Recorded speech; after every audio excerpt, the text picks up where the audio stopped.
My self Ranjit Singh. आज हम बात करेंगे क्लास 12th बायोलॉजी के अंदर जो हमारा नए चैप्टर की शुरुआत करने वाले हैं, chapter 6 molecular basis of inheritance. Molecular basis of inheritance की हम बात करेंगे। मीन्स हमने पिछले चैप्टर में किस तरीके से प्रिंसिपल्स उसके सीखे थे इनहेरिटेंस के। अब हमें मॉलिक्यूलर लेवल पे जाना है इनहेरिटेंस के को स्टडी करने के लिए। मीन्स इनहेरिटेंस किस तरीके से होता है, उसमें कौन कौन से मॉलिक्यूल्स रिस्पॉन्सिबल होते हैं, उनकी हम बात करेंगे। तो इनहेरिटेंस को करने के लिए मॉलिक्यूल्स होते हैं, नॉर्मली हम डीएनए की बात करते हैं। डीएनए आरएनए हो गया, इसकी हम बात करेंगे इस चैप्टर के अंदर। तो जेनेटिक मटेरियल जो मेंडल ने बताया था, फैक्टर की बात की थी, तो फैक्टर को बाद में स्टडी किया गया जीन्स, और जीन्स की जो लोकेशन बताई गई क्रोमोसोम्स के अंदर, जो कि डीएनए के अंदर प्रेजेंट होता है। तो जेनेटिक मटेरियल को क्या है, हम डीएनए के बारे में सीखेंगे इस चैप्टर के अंदर। तो आज हम बेसिक पॉइंट्स की बात करने वाले हैं। स्ट्रक्चर्स ऑफ डीएनए के बारे में बात करेंगे, उसके कंपोनेंट्स के, और उससे पहले कुछ बेसिक पॉइंट्स की बात करेंगे। जेनेटिक मटेरियल जो कहते हैं नॉर्मली डीएनए को कहते हैं। डीएनए क्या है? Deoxy ribo nucleic acid. Deoxy ribo nucleic acid genetic material DNA है। वैसे अगर हम बात की जाए तो न्यूक्लिक एसिड जो होता है आपका, ऐसा एसिडिक मटेरियल जो कि न्यूक्लियस के अंदर प्रेजेंट होता है, ठीक है। ये न्यूक्लिक जो एसिड है ये एक ऐसा मटेरियल है जो कि आपका इनहेरिटेंस के लिए रिस्पॉन्सिबल होता है, ठीक है। न्यूक्लिक एसिड दो तरीके का होता है, एक होता है डीएनए, एक होता है RNA. Deoxy ribo nucleic acid और दूसरा राइबो न्यूक्लिक एसिड।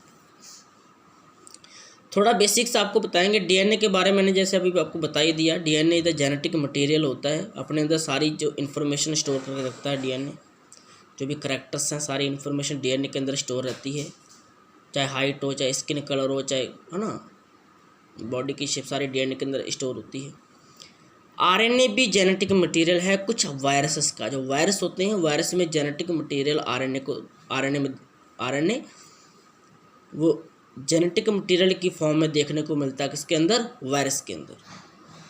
लेकिन उसी के साथ साथ जो हमारी बॉडी में जिनके अंदर डीएनए जेनेटिक मटेरियल है, उनके अंदर भी देखने को पाया जाता है, क्योंकि जो आरएनए एक कैटलिस्ट की तरह काम करता है। अभी हम इस चैप्टर के अंदर पढ़ेंगे। आरएनए बहुत इम्पोर्टेंट मॉलिक्यूल है। कैसे हमारे बॉडी के अंदर प्रोटीन को बनाने के लिए रिस्पॉन्सिबल होता है, हम इस चैप्टर के अंदर हम सीखने की कोशिश करेंगे।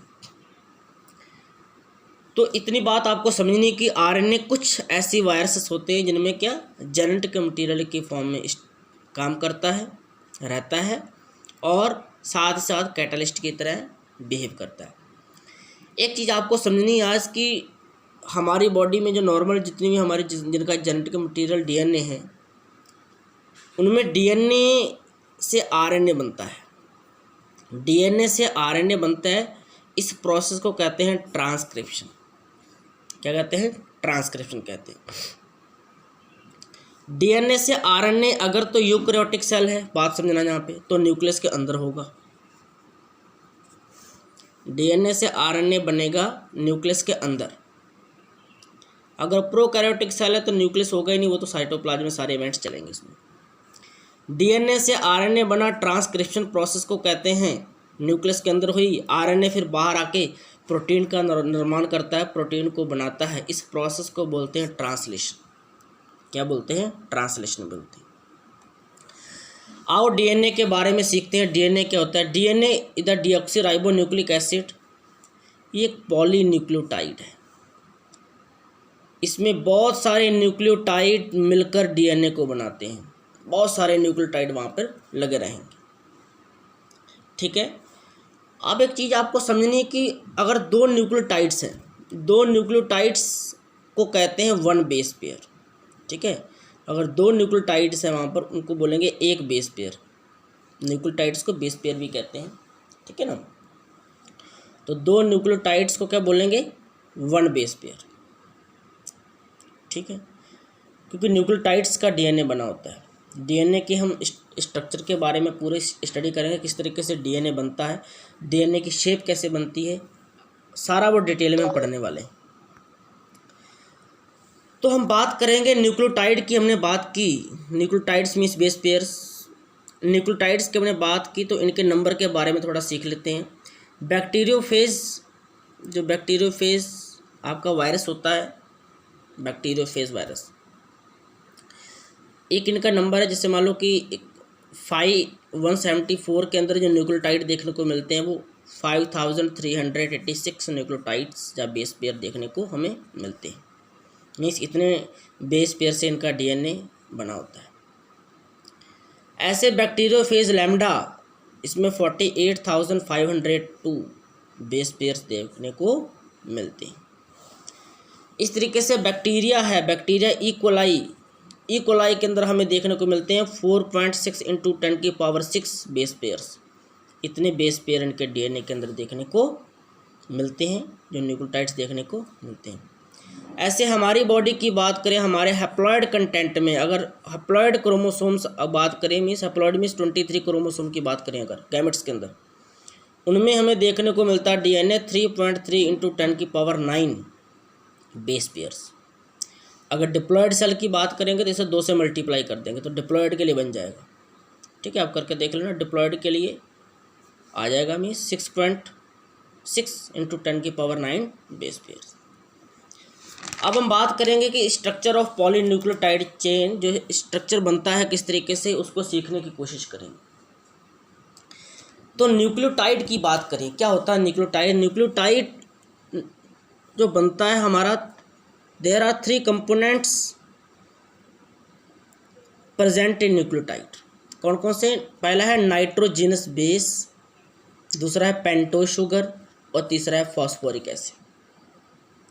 3 कंपोनेंट्स। नाइट्रोजन बेसेस की बात करेंगे हम, तो नाइट्रोजन बेसेस हमारे 2 टाइप की होती हैं। एक होता है प्यूरीन, एक होता है पिरिमिडीन। प्यूरीन और पिरिमिडीन 2 तरीके के होती है, नाइट्रोजन बेसेस होते हैं। प्यूरीन भी हमारी 2 तरीके की होती है, एडेनिन एंड ग्वानिन, जबकि पिरिमिडीन 3 टाइप की होती है, thymine, cytosine and uracil. Uracil हमें देखने को मिलता है आरएनए के अंदर। ठीक है ना, आरएनए के अंदर देखने को मिलेगा in the place of thymine. उसमें थाइमिन नहीं होगा, उसमें यूरेसिल होगा। बात आपको समझनी है, प्यूरीन और पिरिमिडीन दोनों प्रेजेंट रहती हैं आरएनए और डीएनए में, लेकिन डीएनए के अंदर एडेनिन, ग्वानिन, थाइमिन, साइटोसिन मिलता है, जबकि आरएनए के अंदर थाइमिन की जगह पे क्या मिलता है, यूरेसिल। बाकी सारी चीज़ें वैसे होती हैं। आओ कुछ स्ट्रक्चर की हेल्प से समझने की कोशिश करते हैं कि प्यूरीन का स्ट्रक्चर कैसा होता है। हमने पिछली क्लास में भी पढ़ा था, आओ कुछ इसमें भी सीखते हैं। तो प्यूरीन का जो स्ट्रक्चर है डबल हेट्रोसाइक्लिक रिंग स्ट्रक्चर है। उसमें मेंबर कितने होंगे, 9 मेंबर होंगे। डबल रिंग स्ट्रक्चर है, हेट्रोसाइक्लिक है, जिसमें कि कार्बन की जगह पर नाइट्रोजन प्रेजेंट होगा। कौन कौन सी पोजीशन पे, 1, 3, 7, 9 पोजीशन में। प्यूरीन हमने 2 तरीके की जहाँ पे स्टडी किया है, एडेनिन एंड ग्वानिन। तो एडेनिन ग्वानिन के स्ट्रक्चर भी समझेंगे, उससे पहले हम बेसिक स्ट्रक्चर की बात करेंगे प्यूरीन की। आप देख पा रहे हैं यहाँ पे मैंने एक 9 मेंबर की रिंग बना रखी है, हेट्रोसाइक्लिक है। 1, 2, 3, 4, 5, 6 देख पा रहे हैं ना। एक पोजीशन पे नाइट्रोजन, 3 पे, 7 पे एंड 9 पे। एक बेसिक है, बेसिक स्ट्रक्चर है। इसी के ऊपर ही हम फंक्शनल ग्रुप लगाकर एडेनिन ग्वानिन को बनाने वाले हैं, जो को यहाँ पे हमने बना रखे हैं। आप देख पा रहे हैं, अगर वहाँ पे 6 पोजीशन पे अगर अमीनो लगा दिया, 6 पोजीशन पे अमीनो लगा दिया, मीन्स एडेनिन बन जाएगा आपका। क्या बन जाएगा, एडेनिन बन जाएगा। ठीक है, एक बात आपको और समझ, जितने भी नाइट्रोजन बेसेस हम डीएनए के अंदर या आरएनए के अंदर पढ़ेंगे, आपका जो 9 पोजीशन पे एन लगा, इसके साथ आपको एच लगाना होगा, क्योंकि जो बॉन्डिंग के लिए रिस्पॉन्सिबल होता है। हम सीखेंगे किस तरीके से बॉन्डिंग करेगा, जहाँ पे तो एच होना है। बाकी आप वैलेंसी डबल बॉन्ड लगाकर या फिर कार्बन है तो एच लगाकर पूरी कर सकते हैं। अगर ग्वानिन की बात करें तो ग्वानिन में क्या होगा, 6 पोजीशन पे कीटो ग्रुप होगा और 2 पोजीशन पे क्या होगा, अमीनो ग्रुप होगा। इस बात को समझना है, क्या बन जाएगा, ग्वानिन बन जाएगा। ऐसे ही पिरिमिडीन के बारे में सीखते हैं। पिरिमिडीन में हमारे क्या है कि 6 मेंबर्ड सिंगल रिंग स्ट्रक्चर है। सिंगल रिंग हेट्रोसाइक्लिक जो रिंग है हमारी हेट्रोसाइक्लिक होगी, क्योंकि इसमें कार्बन की जगह पर नाइट्रोजन होगा। कौन सी पोजीशन पे? 1 और 3 पोजीशन पे। आओ सीखते हैं। देखो पहली और तीसरी पोजीशन पे क्या लगा रखा है? नाइट्रोजन लगा रखा है। हमने 3 तरीके की पिरिमिडीन देखी थी। पिरिमिडीन देखो आप, मैंने डायग्राम बना रखे हैं। पहले आप सिंपल सारा ऐसे बना लोगे जैसे मैंने अब आपको बेसिक स्ट्रक्चर बताया है। अब क्या करना है कि आपको दूसरी पोजीशन पे सभी पे कीटो लगा दो। सिंपल सा ट्रिक बताऊँ आपको, ठीक है? कीटो लगा दिया। अब एक को छोड़कर बाकी 2 में भी आप 6 पोजीशन पे भी कीटो लगा दो। दूसरी और 6 पोजीशन पे क्या लगा दो? कीटो लगा दो। अब इसके बाद हमें क्या ऐड करना है कि सबसे पहले में आ जाओ आप। अगर 6 पोजीशन पे जो खाली या बचा था इसमें अगर अमीनो ग्रुप लगा दिया आपने तो बन जाएगा आपका क्या? साइटोसिन बन जाएगा। क्या बन जाएगा? साइटोसिन। अगर दूसरे वाले में आ जाओ, अगर आपने 5th पोजीशन पे मिथाइल ग्रुप लगा दिया, क्या लगा दिया? मिथाइल ग्रुप लगा दिया, तो आपका बन जाएगा थायमीन। क्या बन जाएगा? थायमीन बन जाएगा। अगर आपने कुछ भी नहीं लगा दिया, ऐसे छोड़ दिया, तो आपका बन जाएगा क्या? यूरेसिल। एक छोटी सी ट्रिक आपको मैंने बताई है, इस तरीके से आप स्ट्रक्चर की स्टडी कर सकते हैं। अब थोड़ा सा स्ट्रक्चर पेंटो शुगर के बारे में सीखते हैं। पेंटो शुगर हमारी, इसमें 5 कार्बन होंगे, 5 कार्बन होंगे इसमें पेंटो शुगर के अंदर। 2 तरीके के देखने को मिलते हैं, deoxy ribo sugar and ribo sugar. Structure मैंने यहाँ पे राइबो शुगर का बना रखा है, देख पा रहे हैं आप। 1 2 3 4 5 5 कार्बन बनी हुई शुगर है। राइबो शुगर और डिऑक्सी राइबो शुगर में थोड़ा सा डिफरेंस होता है, उस डिफरेंस को बताऊंगा। राइबो शुगर में देखो आप पूरे ऑक्सीजन होते हैं, लेकिन डिऑक्सी में क्या होगा? एक ऑक्सीजन वहाँ पे निकल जाता है। राइबो शुगर से एक ऑक्सीजन निकल गया तो क्या बन गया? इससे एक ऑक्सीजन निकाल दिया तो बन जाती है deoxy ribo sugar. Deoxy means एक ऑक्सीजन की कमी। कौन सा ऑक्सीजन निकलेगा आप देख पा रहे हैं, मैंने यहाँ पे दिखा रखा है। मीन्स 2nd पोजीशन पे यहाँ पे जो OH है, यहाँ से एक ऑक्सीजन की एब्सेंस हो जाएगी, बन जाएगा क्या? डिऑक्सी राइबो शुगर बन जाएगा। ठीक है, डिऑक्सी राइबो शुगर बन जाएगा, यहाँ से एक ऑक्सीजन को निकाल दिया। इसका मतलब है कि आपका इसमें एक ऑक्सीजन कम है, इसमें एक ऑक्सीजन ज़्यादा है, इसलिए राइबो शुगर जिसमें प्रेजेंट होगी वो ज़्यादा क्या होगा? एक्टिव होगा, ज़्यादा रिएक्टिव होगा, ज़्यादा रिएक्शन करने वाला होगा, क्योंकि इसमें एक ऑक्सीजन ज़्यादा है और ऑक्सीजन रिएक्शन करने के लिए ज़्यादा रिस्पॉन्सिबल होता है। आज के लिए इतना ही। नेक्स्ट वीडियो में हम आगे के टॉपिक की स्टडी करेंगे। Thank you.